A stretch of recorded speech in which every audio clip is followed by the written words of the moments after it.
Dahil sa hiwalayang Katniel, lumalabas ang isang tsismis at umuugong na meron daw utang ang pamilya ni Daniel Padilla kina Catherine Bernardo. Totoo kayang hanggang ngayon ay di pa ito nababayaran? At gaano kalaki ito at hindi nila kayang isettle? Normal sa ating mga ordinaryong tao na tingalain ang ating mga hinahangaang artista. Sasabihin natin ang swerte-swerte naman nila. Umaambon siguro ang pera sa kanila. Madami na silang mga ari-arian. May mga malalaking lupain, magagandang bahay at mga high-ends na sasakyan. Pero pag nabalitaan natin ang ganitong balitang utangan at di makapagbayad, parang ano nangyari? Nangungutang din pala sila. Yun ang araw, may utang ang pamilya ni Daniel Padilla sa pamilyang Bernardo, na hanggang ngayon umano ay di pa ito nababayaran. Sobra naman siguro kalaki at di nila agad ito nababayaran, no? Wala pang lumalabas na eksaktong halaga tungkol sa bagay na ito. Pero nga, patuloy na lumulutang na wala pang bayarang nangyayari.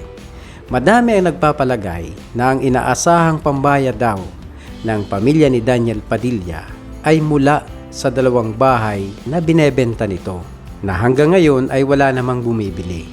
Ito ay dahil umano ay sobrang mahal at ang daanan papasok ay pinamumugaran ng mga informal settlers.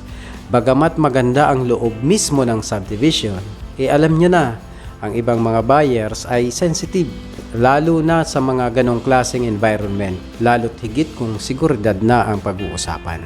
Sabihin natin, sa loob ng mismong subdivision ay safe, paano naman sa labas o paano papasok, di ba?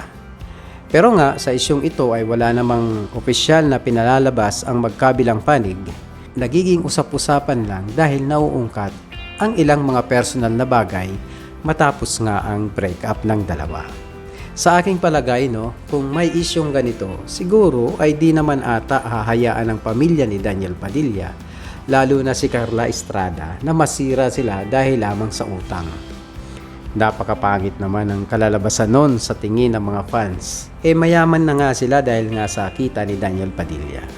Ang duda ko dito, mga ka-channel, baka hindi utang, baka bawian ng share sa mga negosyo kung saan sila naging partners. Who knows naman? Katulad pa rin ng aking parating sinasabi, mga ka-channel. Let's just wait and see.